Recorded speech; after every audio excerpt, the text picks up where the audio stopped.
tanggal Oleh? 20 Agustus nanti oleh Pengadilan Negeri Cianjur. oh iya terus Kami sudah mengajukan beberapa hal bahwa di situ gereja sudah sah berdiri 40 tahun.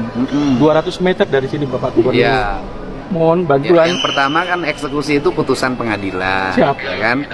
Kan keputusan pengadilan kan tidak bisa diintervensi. Siap. Kami Yang lagi kasasi. Ya, nah tinggal sekarang kan pengacaranya kalau itu lagi masih dalam proses kasasi, minta agar pengacaranya mengajukan nota keberatan terhadap pengadilan. Siap.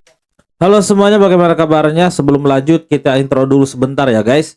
Dan selamat bergabung kembali di Guns Reaction Channel. Dan seperti biasa, di video kali ini kita akan mereaksi beberapa potongan video terbaru seputar berita atau masalah yang saat ini sedang dihadapi oleh Kang Deddy Mulyadi. Termasuk yang sudah kita lihat di awal video ini ya, ketika Kang Deddy Mulyadi berusaha untuk mencarikan solusi kepada pendeta yang saat ini mengeluhkan karena gerejanya sebentar lagi akan disita oleh pihak bank. Nah, usut punya usut, ternyata ya intinya pihak gereja itu tidak memiliki surat hibah. Karena sepertinya tanah yang dipakai untuk membangun gereja tersebut adalah hasil dari hibah dari seorang misionaris ya. Dan seperti apa kelanjutan beritanya, kita juga penasaran bagaimana reaksi daripada netizen ketika menanggapi hal-hal terkait permasalahan yang dihadapi oleh KDM saat ini. Untuk itu tonton videonya sampai habis dan tanpa basa-basi lagi, mari kita simak videonya sampai habis guys. Siap. Untuk tidak dilakukan kasasi sampai ada putusan yang inkrah. Siap Bapak. Ya Pak ya. Siap Bapak. Kan setelah ada MA nanti kan ada PK. Betul, bisa. Masih bisa. ada ruang Ada hukum upaya kan. hukum. Ya itu aja dulu sampaikan. Siap. Itu aspek pendekatan hukumnya. Siap. Kemudian kalau aspek pendekatan normatif pemerintahannya ya nanti kita coba Terima kasih. bicara Terima kasih, Kang. dengan jajaran pengadilan. Itu normatif sebagai pemerintah. Siap. Kalau hukumnya kan harus tetap dilakukan. Ya, sama. Dan itu dulu tanahnya punya siapa? Dulu tanah diberikan hibah Hibah oleh misionaris Bapak. Jadi dihibahkan kepada pendeta Timbul Panggabean. Pendeta Timbul. Siap. Kemudian sebelum beliau meninggal, beliau berwakaf.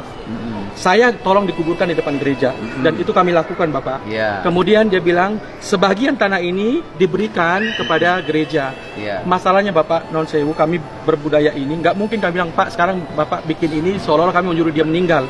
Nggak taunya Aspek administrasi yang bersifat akta ya hibah dari pemiliknya sampai sekarang nggak ada. belum sempat beliau Keburu meninggal. siap. Ya kan? Kemudian anaknya yang nomor 3 mengalinamakan tanah itu ke dia dengan alasan untuk mampu bayar pajak. Kemudian disekolahkan.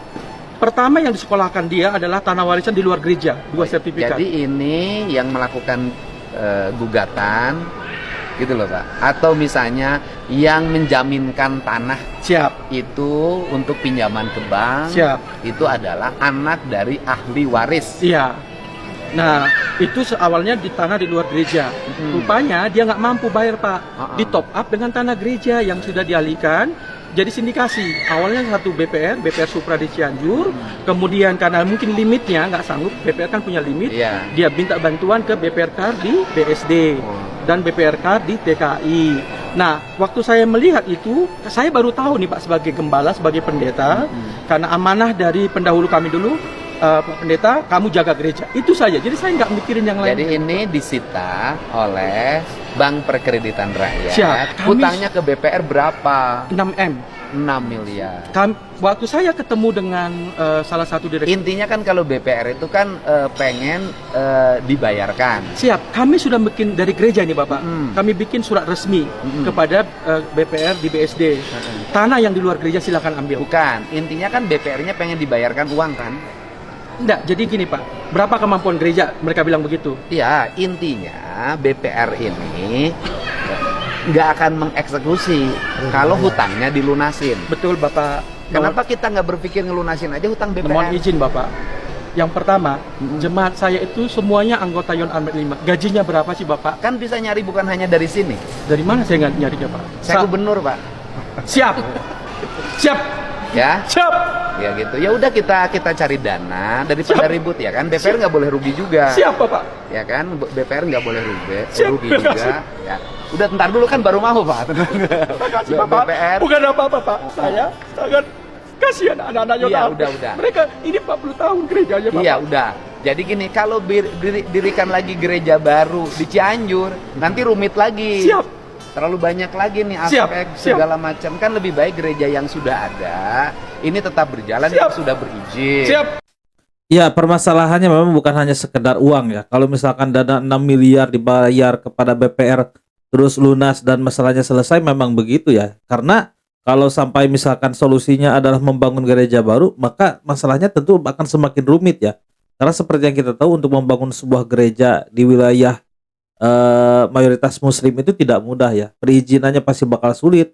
Kedepannya juga ya tidak mudah lah mendirikan sebuah bangunan untuk, apalagi untuk ibadah ya gereja ya. Dan tentu saja benar apa yang dikatakan oleh Kang Deddy Mulyadi, lebih baik kita saat ini mengusahakan supaya gereja yang sudah berjalan ini bisa diaktif kembali. Artinya memang penyelesaiannya harus melunasi ke BPR sebanyak 6 miliar. Dan tentu saja dengan bantuan KDM ya, selaku Gubernur Jawa Barat. Ya mudah-mudahan masalahnya bisa cepat selesai ya. Dan setelah dilunasin ya, kita berharap bahwa pihak gereja langsung memiliki surat yang resmi, surat hibah dari misionaris yang sudah meninggal itu, supaya tidak ada gugatan lagi dari siapapun ya. Ada jamaahnya. Siap.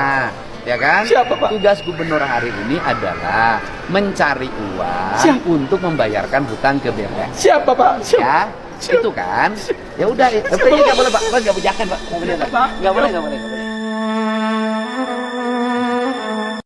Ya baru kali ini kita lihat pendeta sampai sujud-sujud gitu ya ke orang. Tapi ya ini sebagai bentuk daripada rasa haru yang teramat sangat tinggi ya, karena mungkin beliau selama ini panik, tidak mempunyai solusi bagaimana caranya supaya gereja tersebut bisa bertahan. Jadi wajar saja ketika mendapatkan solusi dari KDM, ia sampai sujud-sujud gitu nih. Berterima kasih lah. Karena ya ini masalahnya mungkin bagi beliau tidak main-main ya. Banyak sekali jamaahnya yang akan menjadi korban kalau misalkan gerejanya dieksekusi. Jadi otomatis mereka tidak akan lagi susah lah. Mereka akan susah lagi mencari tempat ibadah baru ya.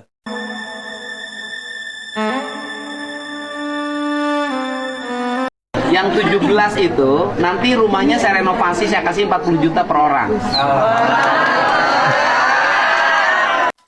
Luar biasa rasa Kang Deddy, 17 kakak dibantu bikin rumah dan diberi uang 40 juta. Jadi rumahnya nanti yang 17 itu, rumahnya nanti menjadi layak huni, ber-MCK baik, ya kan? Sirkulasi udara berjendela. Berjendela. Nah, itu nanti minta datanya ya. Dilengkapi dengan KTP-nya. Nanti mungkin hari Jumat uangnya udah turun. Sekarang juga. Nah, kemudian agar mereka mendapat stimulus makanan yang baik, ya kan? Saya kasih 1 juta per orang per bulan sampai sembuh. Yang 17 itu. Jadi tapi harus dipertanggungjawabkan. Ya kan? Termasuk bidan desanya. Oke. Ini bukan desanya. Oke. Ya luar biasa ya, kita melihat Kang Deddy Mulyadi begitu mudahnya membantu orang-orang ya. Apalagi ini 17 kakak dan masing-masing mendapatkan 40 juta untuk renovasi ya. Dan ya kalau saya melihat secara awam gitu ya, saya juga bingung ya, duitnya dari mana ya. Kayaknya KDM ini kayak memiliki duit yang dengan jumlah unlimited gitu. Sehingga untuk membantu rakyatnya itu dia mudah sekali gitu. Tanpa perhitungan, tanpa apa gitu ya, langsung saja jebret-jebret gitu. Memberikan dana sebanyak 40 juta dengan mudahnya gitu. Tapi ya pasti sudah ada sih. Kalau kita bisa mulai melihat bagaimana data APBD yang selama ini dikelola oleh KDM, ya datanya sudah jelas ya. Mereka juga melakukan transparansi. Artinya ya kitanya saja yang harus bisa mengakses ya daripada data-data tersebut, supaya mengetahui bahwa KDM ini ketika membantu rakyat, uangnya dari mana saja sumber penghasilannya gitu kan. Apa sebagian dari memang ada dari pemerintah atau dana pribadinya. Tapi yang kita lihat bahwa adalah memang semuanya diperuntukkan untuk kepentingan rakyat, dan dia tidak pandang bulu entah itu dana dari pemerintah, entah itu dana pribadinya, semuanya mengalir demi kepentingan rakyat. Dan ini yang luar biasanya ya. Memang ada spanduk penolakan. Respon santai Deddy Mulyadi terkait isu penolakan saat kunjungan ke Sleman. Oh ya, ini kan memang kemarin rame-rame ada penolakan dari kalau nggak salah sih dari kaum para pengusaha travel atau bus pariwisata gitu ya, yang protes, yang menolak kebijakan Kang Deddy Mulyadi terkait pelarangan study tour ya. Ya, yang bikin spanduk penolakan siapa kita nggak tahu, kan bisa dilihat di postingan saya gimana warga di sana berjubel ribuan di acara Gus Miftah ya kan, ulang tahun pesantren orang Haji ya, di situ berjubel. Dan saya juga mampir ke Jogja untuk makan siang dan beli oleh-oleh, berjubel juga warga. Dan kemudian mereka nggak ada problem apapun dengan saya, mereka bahagia. Dan wisata di Jogja saya lihat relatif sangat baik ya, kunjungannya tinggi, dan kunjungannya adalah masyarakat biasa dari berbagai tempat. Saya ketemu orang Jawa Barat, orang Kalimantan, orang Sulawesi, orang Sumatera Barat, orang Aceh saya lihat, dan mereka berdialog dengan saya sepanjang jalan saya belajar. Berarti antusias Pak untuk warga Sleman dan Jogja sini bertemu Bapak hari ini? Iya, kan nggak usah saya komentarin, tinggal lihat aja di blog saya gimana sikap. Ini saya bertemu dengan pendeta. Habis nangis pendetanya. Pendeta apa? Pendeta apa? Pendeta siapa? Perhimpunan Simatupang. Oh, Batak Bapak? Siap, Batak. Oh, Simatupang? Siap. Wah, saya si Garantang, Pak. Nah, ini kebetulan ya kan ada kasus perdata ya, di mana tanah gerejanya itu dijaminkan ke BPR. Siap, Bapak. Kemudian tidak terbayarkan. Siap, Bapak. Akhirnya gerejanya mau disita Siap. oleh BPR. Nah kan kalau gereja disita oleh BPR kan berarti harus bangun gereja baru. Siap. Nah hutangnya berapa Pak? 6M, Pak. 6M. Kalau bangun gereja baru kan nanti lebih mahal lagi, beli tanah lagi, Siap, Bapak. ngurus izin lagi. Kadang-kadang konflik dengan lingkungan, apalagi Siap. ini di Cianjur ya Siap, Pak ya. Bapak. Udah Bapak tenang aja. Siap. Nanti saya mau nyari teman-teman yang sama-sama Kristen, Siap. para pengusaha yang Kristen, Siap. untuk sama-sama membantu pembayaran tunggak jaminan terhadap BPR itu. Siap. Sehingga gerejanya bisa tetap berdiri, BPR-nya terlunasi. Tugas saya memfasilitasi Pak ya. Makasih, Nanti saya koordinasi dengan teman-teman para pengusaha yang beragama Kristen. Makasih, Bapak. Terima kasih Pak. Makasih. Terus jamaahnya Pak, Siap. jangan khawatir. Makasih, Nanti Pak. saya meminta juga bertemu dengan pengadilannya untuk ditunda dulu. Siap, Dan itu makasih, kita Pak akan Bupati. kumpulin, saya mengkonsolidasikan untuk melakukan Makasih, pembayaran Pak Bupati. lewat jamaah para Kristen. Makasih, Pak ya. Gubernur. Terima kasih ya. Makasih. DPR RI sebut kebijakan KDM merugikan masyarakat padahal mereka korupsi uang rakyat anggap biasa. Oke lah, ada Permendikbudristek nomor 47 tahun 2023 memperbolehkan, ditambah SK Beskap nomor 71 tahun 2024. Maksimal 36, tapi untuk kasus untuk daerah tertentu bisa 50. Tetapi pertanyaan saya, apakah Jawa Barat ini masuk dalam daerah khusus atau daerah tertentu? Nah, buktinya hari ini sudah mulai mengeluh kekurangan meja, kekurangan kursi. Tapi dengan tegas gubernur mengatakan saya belikan dengan uang pribadi. Ya kita akui lah Pak Deddy ini kaya raya lah misalnya kan. Tetapi apa iya? Jangan sampai kebijakan-kebijakan jangka pendek ini merugikan sekolah-sekolah swasta kita hari ini. Dan ingat bahwa sekolah swasta ini adalah pejuang pendidikan Pak Menteri. Muhammadiyah, NU memiliki banyak sekolah swasta. Dan hari ini sekolah-sekolah swasta kita akibat kebijakan tersebut kurang siswa. Nah ini juga harus menjadi pemikiran kita bersama. Nah yang ingin saya katakan bahwa dalam membuat kebijakan, terutama pemerintah daerah, harusnya berkomunikasi dan berkonsultasi dengan pemerintah pusat dalam hal ini dan menengah. Nah ini harus ada solusi Pak Menteri, jangan sampai gubernur kita gara-gara pengen viral misalnya, membuat kebijakan kontroversial, membuat kebijakan jangka pendek. Kalau kebijakan-kebijakan jangka pendek ini terus dilakukan, maka tentu kesinambungan program pendidikan kita tidak akan tercapai menurut saya. Nah, ini harus ada diskusi khusus agar jangan sampai ini. Ya, terus maunya gimana Pak? Minimal kan saat ini anak-anak yang tidak sekolah bisa bersekolah dengan adanya kebijakan yang sementara ini sifatnya. Jadi menurut saya kalau misalkan kebijakannya sementara sifatnya tidak perlu tidak perlu diributkan karena sudah pasti ada rancangan kebijakan baru yang bersifat jangka panjang gitu kan. Dalam artian di sini memang itu kan sementara gitu kan. Jadi mau tidak mau ya demi menyelamatkan anak-anak yang putus sekolah, kebijakan tersebut justru harusnya diambil. Itu sudah tepat. Karena ya lama-kelamaan ya jumlah anak-anak putus sekolah ini bisa bertambah terus dan itu kan tidak baik juga.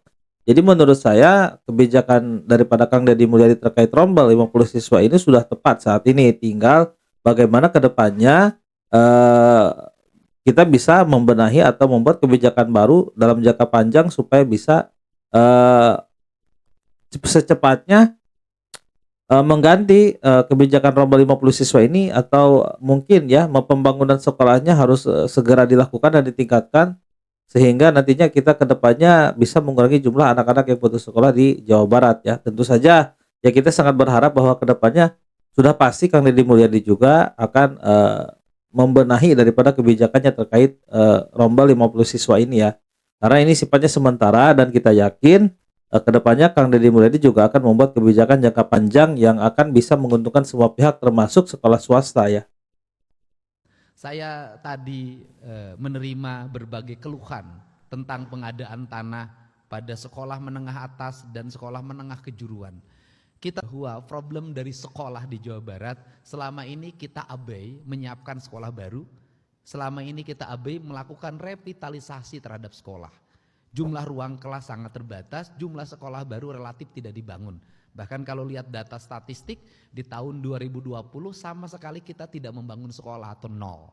Nah, tentunya ini perlu langkah-langkah yang cerdas dan tepat. Dan salah satu problem dari pembangunan sekolah karena ini menjadi sorotan adalah harga tanah yang relatif mahal. Dan yang paling problem justru problem sekolah yang kurang itu terjadi di pusat-pusat kota, di kota Bandung, di Kabupaten Bandung, di Kabupaten Bogor, di Kota Bogor, di Kota Depok, di Kota Bekasi, di Kabupaten Bekasi dengan harga tanah yang sangat tinggi.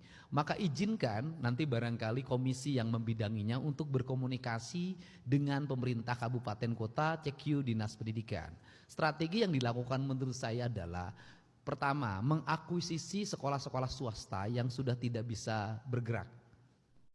Ya intinya ruang kelas baru untuk belajar anak-anak yang ada di sekolah itu sangat penting saat ini supaya tidak ada lagi alasan pihak sekolah tidak menerima banyak pendaftaran baru dengan alasan ya kelasnya tidak cukup ya. Tapi ya kita juga berharap bahwa apa yang dikatakan oleh KDM beberapa hari lalu terkait daripada janjinya untuk membangun sebanyak 50 sekolah baru itu bisa secepatnya direalisasikannya supaya kebijakan rombel 50 siswa bisa segera dicabut, lalu kemudian dengan adanya sekolah baru ya lebih bisa menampung banyak anak-anak yang putus sekolah termasuk yang ada di Jawa Barat ya, yang saat ini dikeluhkan katanya datanya banyak sekali bahkan mencapai ribuan anak-anak yang tidak sekolah.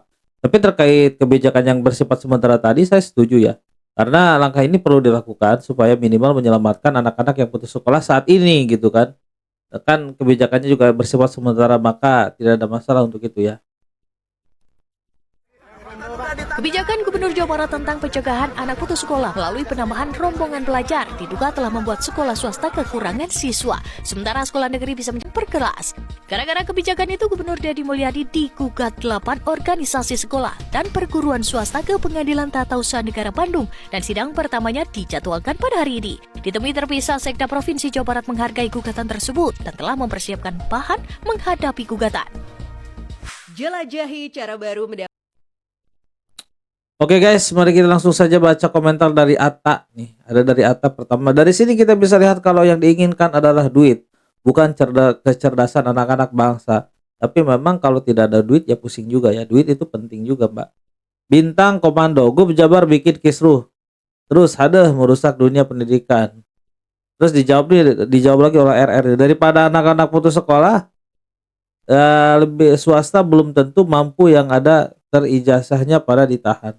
Ya daripada memang banyak mereka yang putus sekolah akibat benturan dengan biaya ya lebih baik keputusan ini diambil, karena kalau misalkan pihak swasta mau menampung anak-anak yang kurang mampu ya nggak masalah juga gitu, akan pula terjadi kebijakan ini. Tapi kan yang dipermasalahkan saat ini mereka yang putus sekolah itu adalah orang-orang yang tidak mampu mengenyam pendidikan karena alasan biaya, yang keterbatasan biaya, sedangkan pihak swasta ya pasti tidak mau menampung anak-anak yang kurang mampu karena ya subsidi dari pemerintahnya juga kecil kan, tidak seperti sekolah negeri yang bisa gratis gitu. Di swasta bayarannya serba mahal biasanya, dan menurut saya harusnya sih tidak ada masalah, karena kalaupun tidak diambil oleh sekolah negeri, sekolah swasta juga tidak akan mampu menampung gitu anak-anak yang tidak mampu. Kalau mungkin ada baiknya kalau misalkan gini ya, kebijakan ini tetap diambil rombel 50 siswa, tapi penambahannya itu harusnya disaring khusus untuk orang-orang yang kurang mampu saja. sehingga orang tuanya yang mampu bisa sekolah ke swasta gitu, jangan di negeri semua. Dengan demikian kan adil. Jadi kebijakan ini lebih baik disempurnakan dengan aturan tertentu, sehingga penerimanya tuh harusnya yang penerimaan murid baru di sekolah yang menerima rombel 50 siswa ini harus ditentukan, harus dilihat background daripada keluarganya, mampu atau tidak. Kalau tidak mampu silahkan masuk, kalau mampu ya jangan juga, suruh saja mereka sekolahnya ke swasta gitu, yang jelas-jelas memang bayarannya tinggi gitu kan. Kalau Pak Dedi mau lihat siapa gubernur ini? Gubernur yang sangat lambatura. Dia kan kontennya luar itu. Masa dia bisa mengongkosi anak nakal untuk dididik di Kodam Siliwangi, tapi untuk utusan Kormi ke NTB tidak mampu melakukan itu. Naib sekali gubernur ini kalau begitu. Ya, ini rombongan Kormi Jabar. Juara nasional. Hari ini bertabur bonus. Kang Deddy ini harus bersama-sama dengan berbagai pihak melahirkan regulasi-regulasi tersebut. Apa yang nawaitunya mau apa nih? Nah, kita mau mempersembahkan. Kata apa? Pencitraan. Nah, kalau dibilang pencitraan, setiap orang berhak kok melakukan pencitraan itu kalau itu nilainya positif. Kembali kepada Deddy sebagai gubernur, saya ingatkan kembali kepada wiwitan. Jangan hanya diomongkan wiwitan, laksanakan. Dan hati-hati, Anda bukan raja.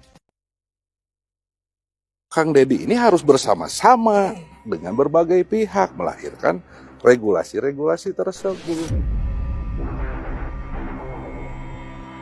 Ramba apung di Pangandaran apabila itu bertentangan dengan prinsip lingkungan, lawan undang-undang, nanti mau saya ngajak Bu Susi untuk bareng tertibin. Menolak sih kemarin. Ya udah kita tertibin. Dan ini kewenangan ya. Nanti kalau itu kewenangannya adalah kewenangan Dinas Kelautan, saya meminta Dinas Kelautan, kan kita sudah punya kerjasama nih dengan Marinir, dengan Angkatan Laut. Nanti bisa bersama-sama Marinir dan Angkatan Laut tertibkan. Warga udah pada tahu belum? Terkait pada Deddy Mulyadi yang digugat itu oleh 8 organisasi sekolah swasta. Yaitu terkait rumbes maksimal 50 orang. Ya kurang lebih lah ibaratnya penggugatannya itu tuh banyak kan selalu berseliweran katanya sekolah-sekolah swasta itu menjadi sepi. Apakah yakin sekolah swastanya sepi itu karena adanya peraturan kebijakan pada Deddy Mulyadi yang rumbel satu kelas 50 orang? Hah? Yakin? Setahu gue nih ya, mohon maaf nih ya, ini mah setahu gue.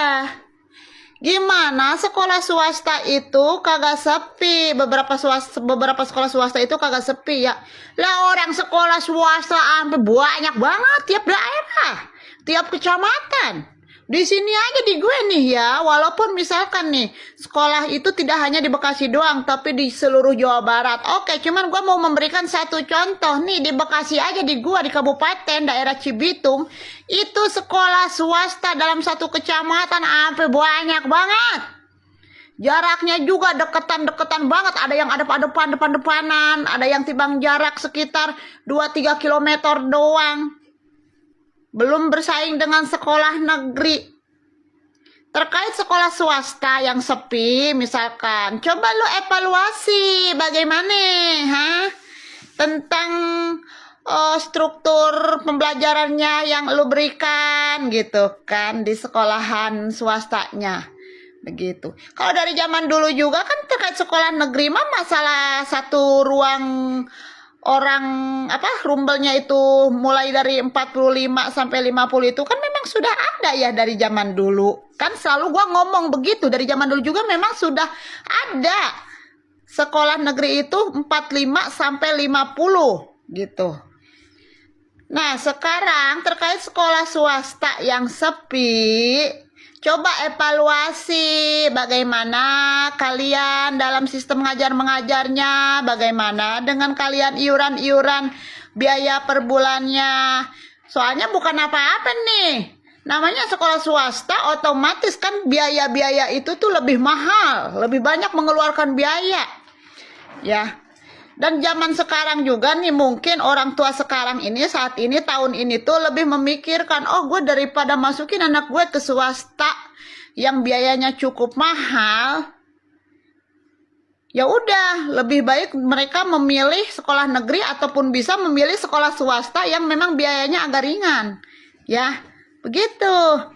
Jadi jangan dikit-dikit apa-apa disalahin karena kebijakan gubernur jadi sepi. Karena kebijakan gubernur jadi sepi. Contoh, lu lihat dulu evaluasi. Bagaimana sekolah lu kok jadi tidak diminati oleh orang tua, oleh siswa. Buktinya di sini di Bekasi nih, salah satu contoh lagi, gua kasih contoh ya. Banyak kok sekolah swasta yang murid-muridnya masih banyak. Masih mendapatkan murid-murid banyak, dan ada juga sebagian sekolah swasta yang memang tidak mendapatkan siswa gitu. Ya kembali lagi cek bagaimana fasilitas yang kalian tawarkan ya terkait sekolahnya, begitu. Kemarin terkait rumah sakit Al Ihsan yang kagak kelar-kelar gitu kan. Wah, digugat, di demo, di apa, di ini itu, di ini itu. Akhirnya apa? Berhenti sendiri kan, capek sendiri. Sekarang oh iya ada materi yang baru nih terkait sekolah swasta aja kita taikin nih. Buat apa? Buat menggugat, buat mendemo Deddy Mulyadi. Begitu. Terus aja dicari-cari gitu kan. Buat apa? Buat menjatuhkan Pak Deddy Mulyadi. Intinya mah ini mah ya. Ya, ini hampir sama dengan penjelasan saya tadi di awal ya. Jadi intinya bahkan Po ini juga tidak percaya bahwa sekolah swasta sepi. Karena fakta di lapangannya katanya sih banyak juga sekolah swasta yang saat ini muridnya justru bertambah banyak. Jadi artinya bukan kebijakan yang salah, tapi mungkin ini ada indikasi sengaja di-up supaya memang ada kegaduhan ya. Padahal ya kita melihat bahwa kebijakan Kang Deddy Mulyadi ini sangat bagus sekali ya, karena minimal bisa mengurangi anak-anak yang putus sekolah. Dan untuk sekolah swasta kan kita juga bisa tahu ya bahwa kebanyakan dari mereka itu memang biayanya itu mahal ya. Berbeda dengan sekolah negeri yang gratis gitu. Jadi wajar saja sih kalau ada memang orang tua murid yang tidak mampu menyekolahkan anaknya atas alasan keterbatasan biaya, ya pasti lebih memilih supaya bisa anaknya sekolah di sekolah negeri saja gitu dibanding sekolah swasta yang memungut biayanya yang relatif mahal gitu. Jadi menurut saya kalau misalkan ingin menguntungkan keduanya atau mungkin bisa diseleksi saja, yang masuk ke sekolah negeri itu harusnya adalah mereka yang orang tuanya tidak mampu atau latar belakang dari orang tua siswa ini adalah orang yang kurang mampu ya, sehingga pantas sekolah di negeri dengan biaya gratis gitu. Dan tentu saja kedepannya saya yakin Kang Deddy Mulyadi juga tidak akan tinggal diam. Toh ini kan kebijakannya hanya sementara gitu kan. Jadi kedepannya pasti akan ada kebijakan yang jangka panjang yang tidak akan merugikan lagi pihak swasta atau mungkin bisa menguntungkan semua pihak ya. Mudah-mudahan. Oke guys, mungkin hanya itu saja untuk video kali ini. Terima kasih sudah menonton videonya sampai habis, dan saya minta maaf kalau ada perkataan saya yang keliru atau tidak berkenan atau tidak pas ya. Dan saksikan terus video-video lainnya yang akan membahas atau bereaksi seputar berita Kang Deddy Mulyadi hanya di channel ini. Dan selamat bergabung kembali di video selanjutnya.